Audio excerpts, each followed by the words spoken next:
Republicans are looking to counter Democrats' Green New Deal with a plan of their own when it comes to climate change. The GOP climate change proposals include capturing carbon dioxide emissions, clean energy innovation, and cleaning up plastic pollution. And joining us now for more on this is Arkansas Congressman Bruce Westerman. Bruce, thank you so much for being here, Congressman. You're leading the charge here by working on legislation called the Trillion Trees Act. We heard a lot about this kind of push out of the World Economic Forum in Davos. President Trump also talking about this plan to put 1 trillion trees on the globe. What is this push going to do when it comes to the actual crisis of climate change? And does it go far enough in your eyes to get things completely fixed?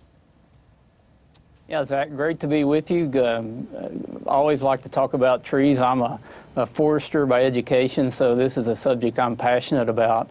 But trees are the most natural carbon capture and sequestration tool that's available. They've been doing it for a long time. You know, that a miraculous process where light and water and carbon dioxide mix together, and the results are carbon-rich plant food that stays in the tree and oxygen that's released back to the atmosphere. So this idea of planting 1 trillion trees across the globe by 2050 is a good goal to have. It's not the end-all solution, but it's certainly what I would call the low-hanging fruit. It's a way that we can do something proactive and the most economical carbon capturing mechanism that we have. And, you know, Republicans, I think, are coming from a strong position here. A conservative is someone who believes that we have obligations both to the past and to the future. These are unchosen obligations.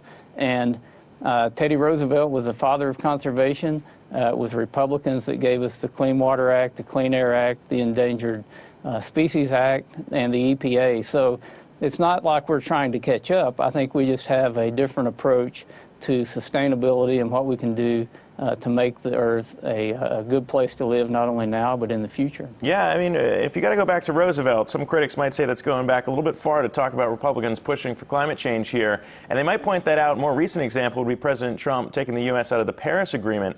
So how do you square that with kind of this proposal, not necessarily tying to specific things like trying to avoid the 1.5 degree temperature change by 2050 that is really the doomsday scenario that a lot of scientists say is a point of no return? What are the specifics? Because details have been scant about this plan when it comes to actually setting goals and benchmarks to make sure that they're hitting those climate change benchmarks to prevent the doomsday scenario. Where are you going to be putting these trees, and how do you get nations across the globe to buy in too, in a way that we saw with the Paris Agreement, everyone coming together and agreeing on what needs to be done?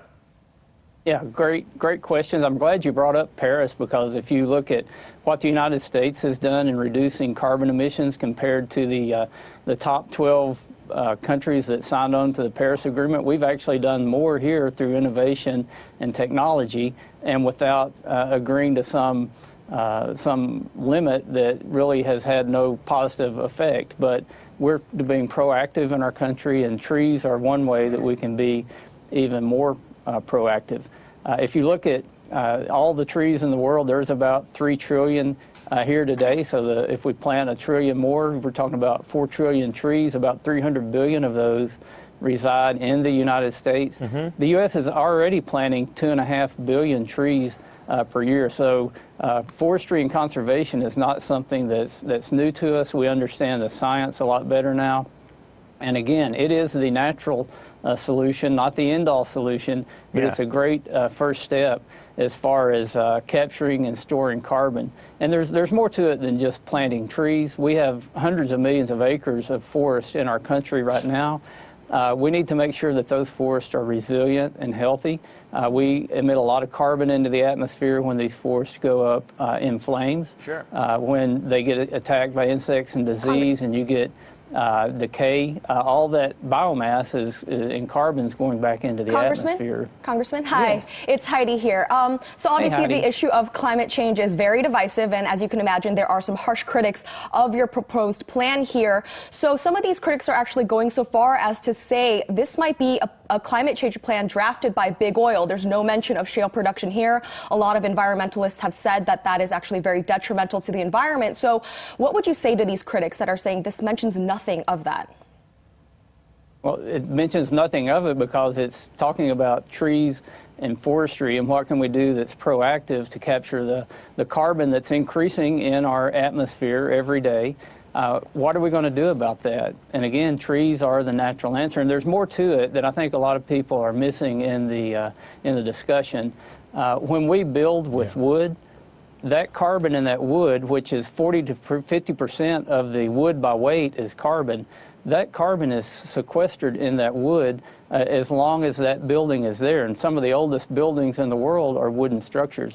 Walmart, a company back in my home state of Arkansas that you're obviously familiar with, they've announced they're building their new corporate headquarters out of mass timber construction. They will use 1.1 million cubic feet of wood.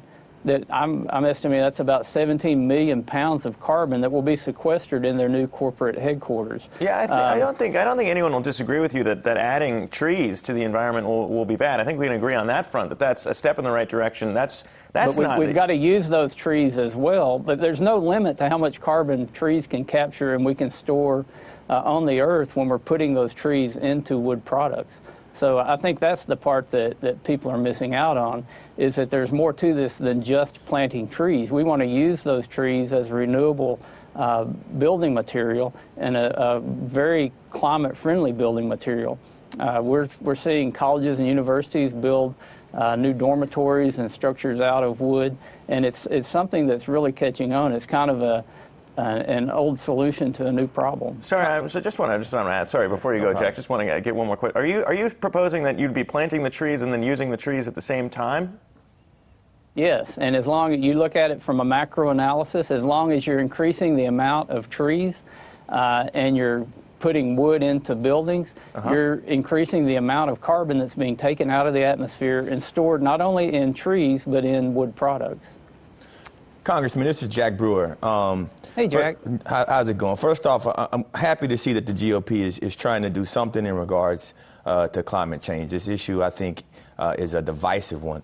But, like all issues, we got to find some form of balance. And so I think, more from my perspective is how can the GOP actually communicate this plan? Now, I've traveled all over the world. I understand the issues with deforestation, but a lot of people in the United States don't see these issues. They don't go over to Haiti and parts of Africa where the soil gets washed away and hundreds and thousands of people die anytime there's any type of natural disasters because they don't have trees and they don't have roots that are in the ground that are helping them stabilize. And so I applaud you for these efforts, but I think what the majority of people are saying is that this doesn't go far enough. And so if you have a plan that completely avoids fracking, which is a major topic in America, I don't think you're going to get any bipartisan buy-in. And so from my perspective, it's the communication issue that I think, we're asking about here. We understand people that talk about stopping fracking, most of them are driving cars and they're not going to be willing to give up their lifestyles. So it's a lot of smoke and mirrors and a lot of talk. And so how can we be real about this issue, and how can this GOP plan actually go after the issues that we're facing as a country and as a world? Well, again, the tree's the most economical, best carbon capturing mechanism that we got. And I'll say again, that's not everything. There's more things that we need to do. We're putting language in this bill to further research and development into renewables. As we transition, you talk about fracking. It's actually fracking and the abundant low-cost natural gas that we have here in our country that's allowed the U.S. to reduce carbon emissions by using gas that at one time we didn't know was even available. Natural gas still emits carbon into the atmosphere, but we can't overnight change our whole energy system. And there's people who propose, net zero energy who are opposed to nuclear energy. So we've got to really let the science play out here. We've got to use the technology that we have, and we've got to put a lot of effort into research and development so that we can have the energy and the technology for the future that continues to make the Earth inhabitable, makes it the place where we want to live and where our kids and our grandkids want to live. And that's all about sustainability and making good decisions today. Yeah, and whether or not those good decisions are bolstered by going beyond perhaps planting trees and shifting our country away from fossil fuels as they still constitute about 80% of America's power right now. So nuclear and other options on the table to see what we move forward to. But Congressman Bruce Westerman, thank you so much for taking the time to join us. A lot to discuss here. We'll have to return to this issue if you've got time later on. But thank you for joining us today. Yeah, I'd love to follow up anytime. Thanks for having me on. And Jack, I was a safety in football, but not quite in the NFL. All right, Congressman, thank you. Appreciate it.